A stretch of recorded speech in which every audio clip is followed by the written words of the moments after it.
Alright, it's kind of quiet. I feel like he went away. Heard me bitching, hopefully. So I'm going to try to finish this report. Okay? So this is video 12 now. This is still a continuation on Spokes' report on the first narrative. Okay? Got lots to go through. Okay, we were talking about this this Miss Grant that apparently is such good friends with my mom that I don't remember.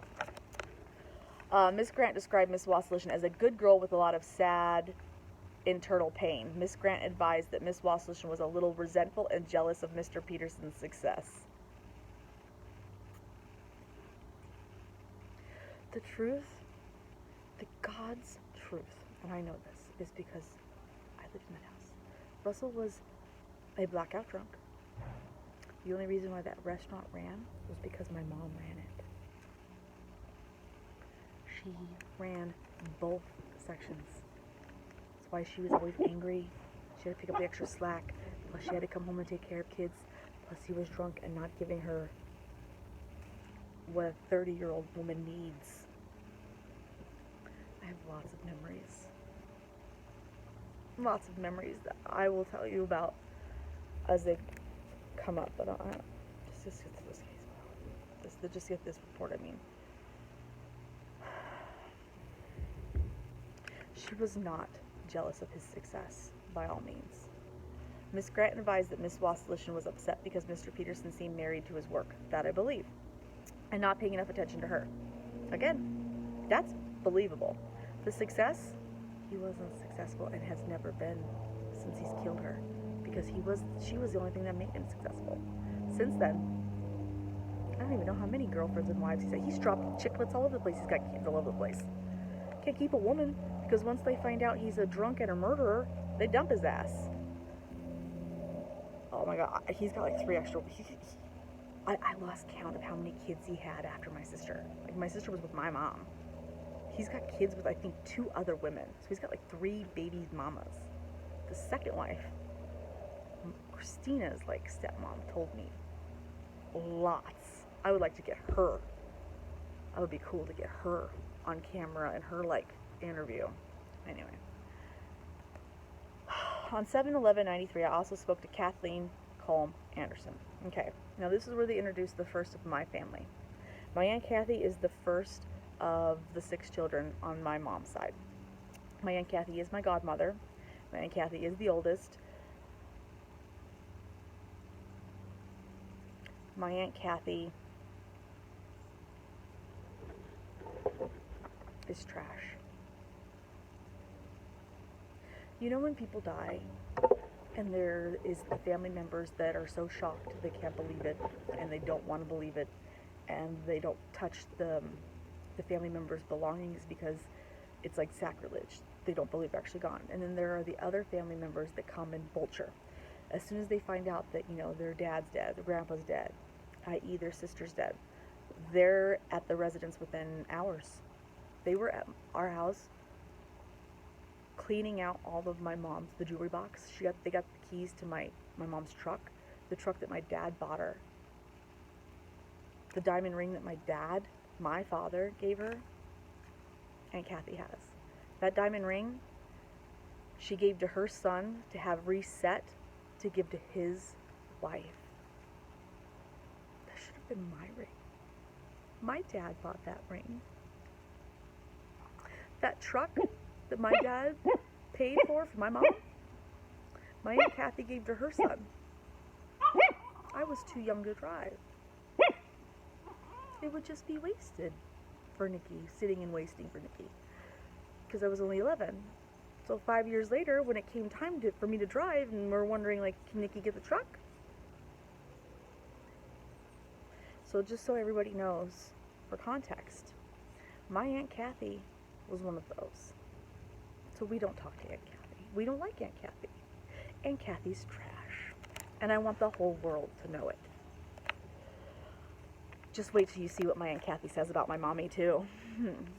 I also spoke to Kathleen Colm Anderson in my office on the Sedona Police Department. Ms. Colm advised that she is the eldest sister of Stephanie Wasserlichen.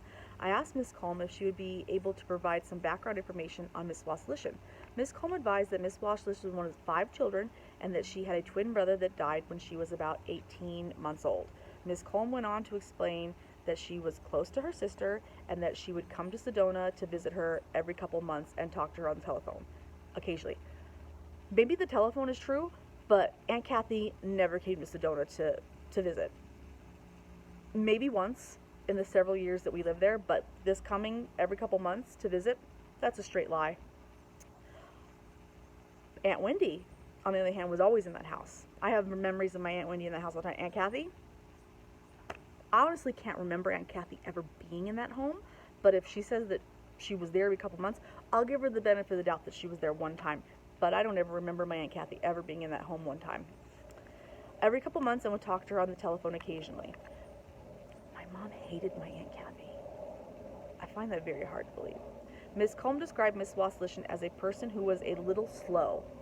This is why my mom did not like my Aunt Kathy. Did you hear that? Let me reread that to you. Miss Colm, my Aunt Kathy described my mother as a person who was a little slow with no career goals other than being a mother. That's funny. Not only was she a mother, but she was running a restaurant, 2 positions. Miss Colm advised that Miss Waslishin had told her that she was thinking about leaving Mr. Peterson. Motive. But that was hesitant to because of their daughter. She was leaving, and he had found out that night. Miss Colm also advised that Miss Waslishin had told her that Mr. Peterson was physically abusive towards her. Miss Colm, so there you go. There's a witness that finally says that Russell was abusive. Miss Colm advised that she never witnessed any abuse, nor did she observe any evidence of past abuse when she would visit. Miss Colm advised that Miss Waslishin was unsure and increasingly unhappy over the past 6 months. Miss Colm advised that she offered Miss Waslishin assistance in leaving Mr. Peterson. She was very unhappy and she wanted to leave. He did not let her leave. It's plain as day. So let's say she was unhappy. There's multiple people that say she wanted to leave. He was leaving on a trip the day after this incident. She had it all planned out that while he was out of town, she was going to pack up and go. The motive is right here. I've got it right here. All they got to do is get him in a little room. Ask him these difficult questions. Show him what we got. He'll crack in a heartbeat except when he sees my face. Have me interrogate him.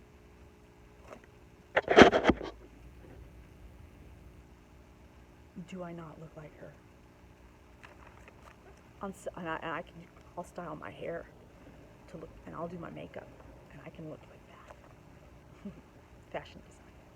On 7/11/93 at about 1400 hours, I was contacted by telephone at my office in the Sedona Police Department by Mr. Russell Peterson. Well, he was a busy man that day, this Mr. Spokes. Mr. Peterson requested that I meet with him at 530 Coffee Pot Drive, Sedona, Arizona, as soon as possible. Mr. Peterson advised that he had returned to the residence and wished to go over the evidence at the house. At about 14:20 hours, I met with Mr. Peterson and Mr. Korn at 530 Coffee Pot Drive. At this time, Mr. Peterson was walking me through the events of 7/9/93. Mr. Peterson advised that he was sitting on the couch in the living room when Miss Waslishin came out of the bedroom with a gun and took a shot at him. After about a minute to a minute and a half, he got up and followed. Okay, so a minute is a very long time. That's 60 seconds to 90 seconds. You want to sit here and count it out with me?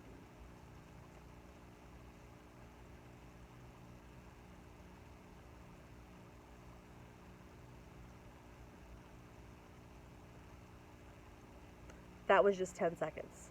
Imagine a gunshot. Boom!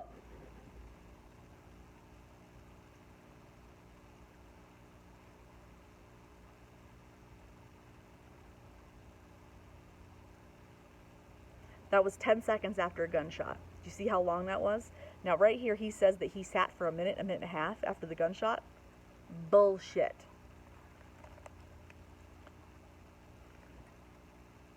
Everything out of his mouth is a fucking lie, and these guys could have gotten him on it.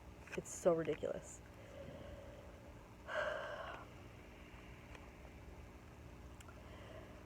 Okay, Mr. Peterson advised that Waslishin came out of the bedroom with a gun and took a shot at him. After about a minute to a minute and a half, he got up and followed Miss Waslishin back into the bedroom.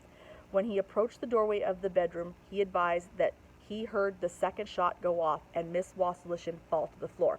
So this is his first version. His first version is that it's a murder-suicide. She came out of the bedroom, took a shot at him. He's thinking what? She assumed that she killed him, turns around to go into the bedroom to shoot herself. Remember, her 2 children are sleeping in the house. So that was her plan? Because that's what he's saying right now. This is his first version. Okay? And he watched Miss Wassilishin fall to the floor. Mr. Peterson advised that after thinking about it, he did not wrestle with Miss Peterson for the gun and that he was in the door jamb area when he heard the gun go off. So he's saying that he didn't wrestle. This is the first version. His versions change as the officers feed him information. It's fucking ridiculous. At 7:14:93, myself and Investigator Savro obtained the following arm measurements for Stephanie Wassilishin. Miss Wassilishin was measured at the Northwest Mortuary as she laid in state. While measuring Miss Wassilishin's arms, I noticed a bruise under her chin that I had not previously noticed. The following are the arm measurements. Right arm, shoulder to elbow.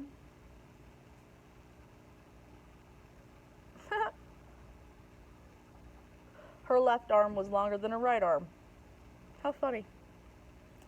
I've got measurements here. You don't really need me to read it, but they're the measurements for the documentation.